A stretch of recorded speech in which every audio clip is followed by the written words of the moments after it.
नमस्कार, मी विनायक सावंत. आज आपणासमोर लाईव्ह येण्याचं कारण म्हणजे नातेपुते शहरामध्ये सतत चर्चेत असणारा विषय डीपी प्लॅन. त्याला सगळे नागरिक डीपी प्लॅन म्हणतात.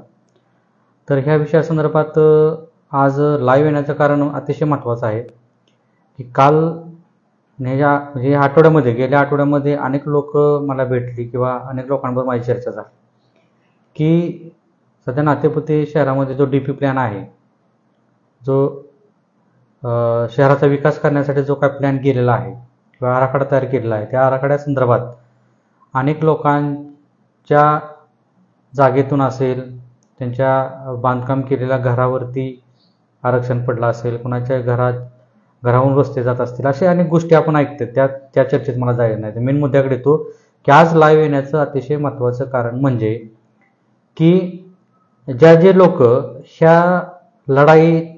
ह्या डीपी प्लॅनच्या विरोधात, त्यांच्या होणाऱ्या अन्यायाविरोधात लढत आहेत, ते वैयक्तिक नागरिक लढत असतील जे बाधित आहेत, किंवा जे समिती करून लढत असतील, किंवा नातेपुते नगरपंचायतकडून प्रयत्न केले जात असतील की ह्यामध्ये लोकांचा जो रोष आहे किंवा जे लोक बाधित झालेले आहेत त्यांच्याकडून जो रोष निर्माण झाला, गाव बंद झालं, रस्ता रोको करण्यात आला बदल करण्यासाठी, ह्या सगळ्या गोष्टी असतील, त्यांचे पत्रव्यवहार असतील, त्यांची संघर्ष समितीची लढा असेल, ह्यामुळं नातेपुते नगरपंचायतीवर सुद्धा प्रेशर आहे की ह्या लोकांना सुद्धा आपल्याला कसा मार्ग काढला पाहिजे.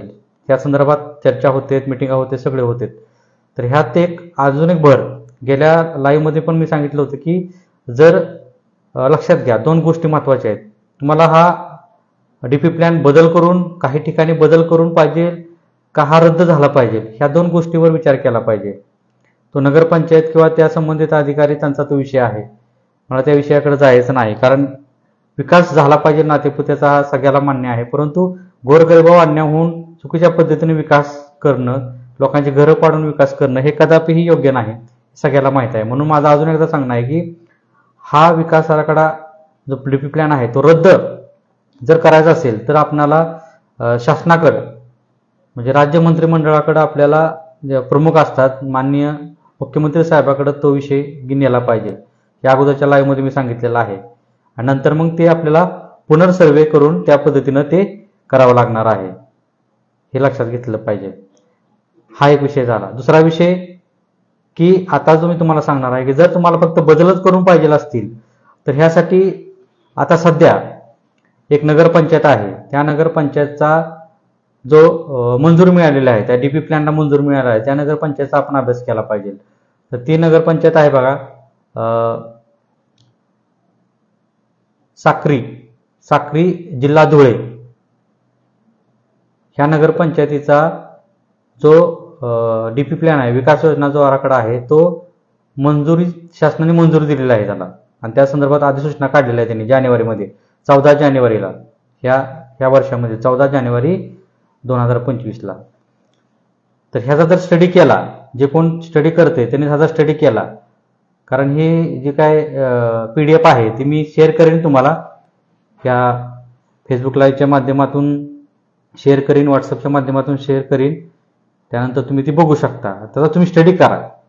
धुळे जिल्ह्यातील साक्री म्हणून एक नगरपंचायत आहे आणि त्या नगरपंचायतीमध्ये सुद्धा हरकती आलेल्या आहेत. त्या हरकतीनुसार बऱ्याच घडामोडी घडलेल्या आहेत. त्याचा अभ्यास केला पाहिजे, तिथं माहिती घेतली पाहिजे. तिथली 100% ती माहिती घेतली तर चांगला अनुभव त्या लोकांना मिळेल आणि 100% ह्यातनं मार्ग निघेल. तर त्यानुसार त्यांनी जे काय केलेलं आहे ते तुम्हाला इथं मी सांगतो थोडक्यात, फक्त जास्त सांगत नाही, ती PDF मी पाठविनच. की 25/1/2021ला, 25 जानेवारी 2021ला इरादा जाहीर केला होता. त्यानंतर 24/3/2021ला ती प्रसिद्ध करण्यात आला. त्यानंतर 1/4/2021ला त्यानुसार नगररचना अधिकाऱ्याची नियुक्ती करण्यात आली. त्यानंतर सर्वेक्षण करून त्याचा विद्यमान वापर नकाशा तयार करण्यात आला. 10/5/2022ला तयार करण्यात आला. त्यानंतर त्या नियोजन समितीचा अहवाल 6/2/2024ला सादर करण्यात आला. कोणाकडं? त्या म्हणजे जी नगर रचना अधिकाऱ्यांनी तो अहवाल नगरपंचायतीकडे सादर केला 6/2/2023ला. त्यानंतर 17/3/2023ला ठराव करण्यात आला, नगरपंचायतीकडून ठराव करण्यात आला. म्हणजे जे नियोजन प्राधिकरण म्हणजे नगरपंचायत असते त्यांच्याकडून तो ठराव तयार करण्यात आला आणि तो ठराव प्रसिद्ध करण्यात आला. 13/4/2023ला प्रसिद्ध करण्यात आला. त्यानंतर त्यामध्ये जे काही फेरबदलासह शासनाकडं तो 21/4/2023ला सादर करण्यात आला. शासनाकडं 21/4/2023ला सादर करण्यात आला. त्यानंतर 14/1/2025ला शासनाकडून मंजुरी मिळाली त्याला.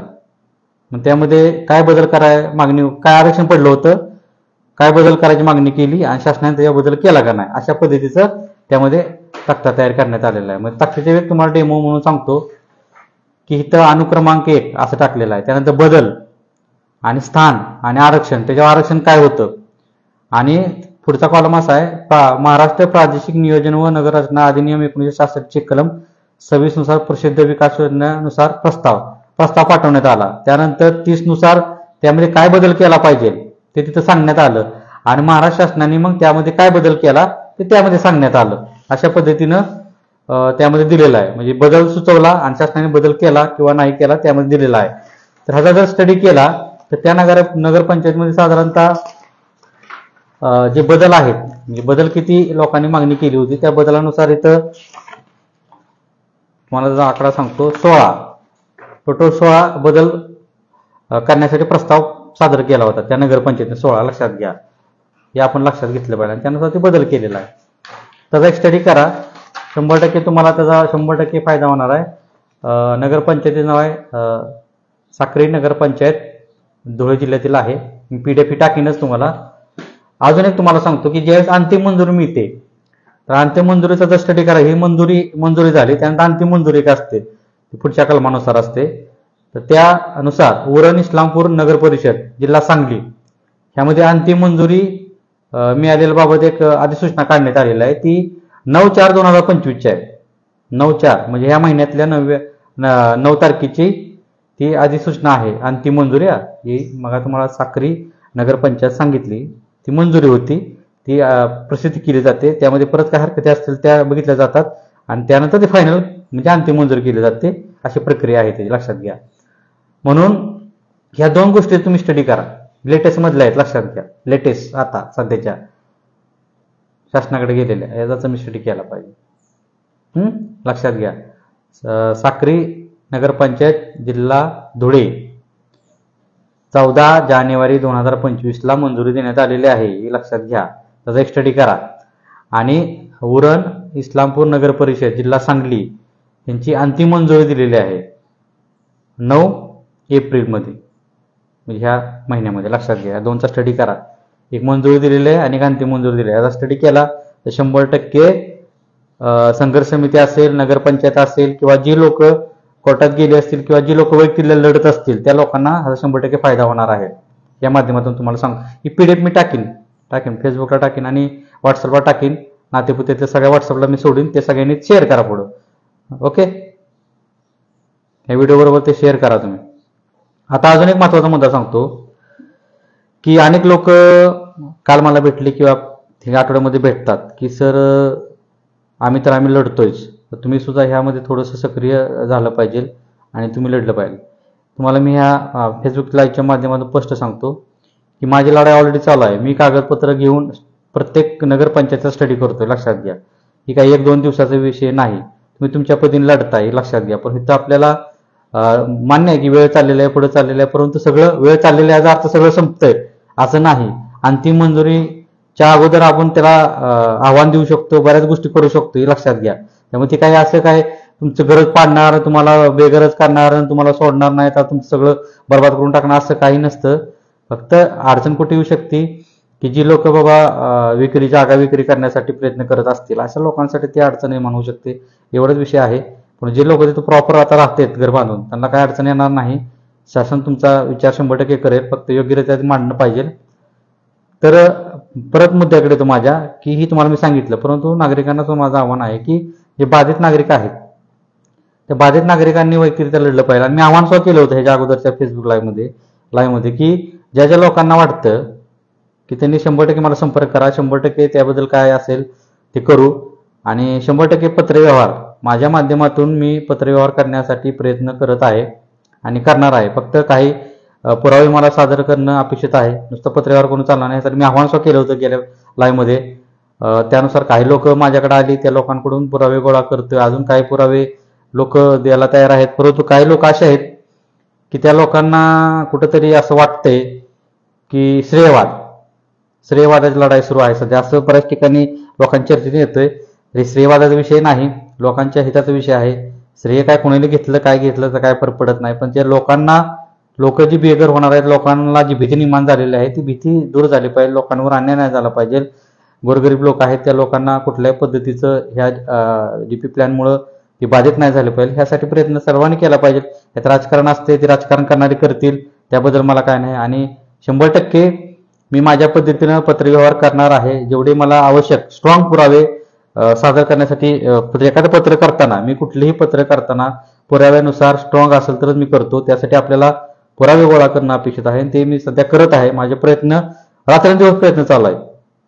जवळजवळ 2-3 वाजेपर्यंत मी रात्रीचं जागतोय आणि सगळे गोष्टी तयार करतोय, त्याचा स्टडी करतोय आणि त्यानुसार प्रयत्न सुरू आहेत माझे, हे लक्षात घ्या. मी शांत बसलेलो नाही. आज माझ्यापुढं तुम्हाला एक डेमो म्हणून दाखवतो.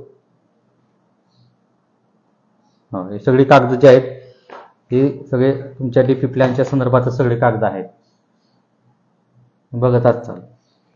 हे सगळं त्या संदर्भातलीच कागद आहेत, जर स्टडी करतोय बघू शकता. हे सगळे त्या संदर्भातच आहेत, हे लक्षात घेतलं पाहिजे. म्हणजे स्टडी माझा सुरू आहे, असं नाही की मी शांत आहे. ही सगळी कागद तेच आहेत, सगळा स्टडी टोटली चालू आहे. मी माझ्या पद्धतीने पत्रव्यवहार 100% करणार आहे. मी जी तुम्हाला जवळजवळ DP प्लॅन संदर्भात माझे एक 7-8 लाईव्ह झालेले लक्षात घ्या. सुरुवात लाईव्हची मी केलेली आहे, ही सुद्धा लक्षात घेतलं पाहिजे. त्यामुळे मी 100% जेव्हा अन्याय होतो त्यांचा अन्याय दूर करण्यासाठी त्यांच्याबरोबर आहे. फक्त माझी काम करण्याची पद्धत ही स्टडी करून असते आणि प्रत्येकजण करते. कोण कोर्टात जाते, कोण नगरपंचायतच्या विरोधात लढून ती करून घेते. सगळ्या गोष्टी होत चाललेल्या आहेत, योग्य चाललेल्या आहेत, त्यांच्या मार्गाने सगळं बरोबर आहे. कोणाकडे त्या पद्धतीने माझा मी पाठपुरावा करत राहणार आहे. त्याबद्दल कोणी टेन्शन घ्यायचं कारण नाही. मी 100% लढाई लढतोय, टेन्शन घेऊ नका. नंतरच्या फेसबुक लाईव्हमध्ये सविस्तर सांगेन, फक्त ते PDF टाकीन करा. मी तुमच्या बरोबर आहे, काळजी करू नका. मी 100% पत्रव्यवहार करणार आहे, व्यवस्थितरित्या करणार आहे शासनाकडे, त्याबद्दल कुठलीही शंका मनात घेऊ नका. आणि जर कोण अफवा पसरत असेल की मी त्या DP प्लॅन पाहिजे म्हणून मी त्या पाहिजे असं माझं मत असेल, असं कोण काय म्हणत असेल, त्याची चुकीचं आहे. हे लोक राजकारणी आहेत, त्यांना माझं सामाजिक काम त्यांना पटत नाही, त्यामुळे ते लोक तसे करत आहेत. मी 100% सांगतो की मी पहिल्यापासून ज्या लोकांवर, बाधित लोकांवर अन्याय होत असेल त्या अन्यायाविरोधात लढत राहणार आहे. चुकीच्या गोष्टीचं मी समर्थन करणार नाही. त्यासाठी पुरावे गोळा करतोय, अभ्यास चालू आहे माझा रात्रंदिवस. आणि फक्त आता तुम्हाला जास्त लगेच स्टडीला मिळावं, तुम्ही लढताय म्हणून तुम्हाला जास्त लगेच स्टडीला मिळावं म्हणून तुम्हाला सांगले, साक्री नगर पंचायतीचा मंजूर झालेला त्याचा स्टडी करा. 100% बदल होतोय, तुम्ही बघा, ते स्टडी करा, तुम्ही खुश होणार आहे. त्याचबरोबर अंतिम मंजुरीसाठी जाताना सुद्धा काय रूल असतात ते सुद्धा तुम्हाला ते नगर परिषद सांगली जिल्ह्यातील तुम्हाला सांगितलं, इस्लामपूर आणि म्हणून तर तुम्ही स्टडी करा. टाकेन मी. ओके, जय हिंद, जय महाराष्ट्र. नंतरच्या फेसबुक लाईव्हमध्ये बोलण्यासारखं भरपूर आहे. ओके, धन्यवाद, जय हिंद.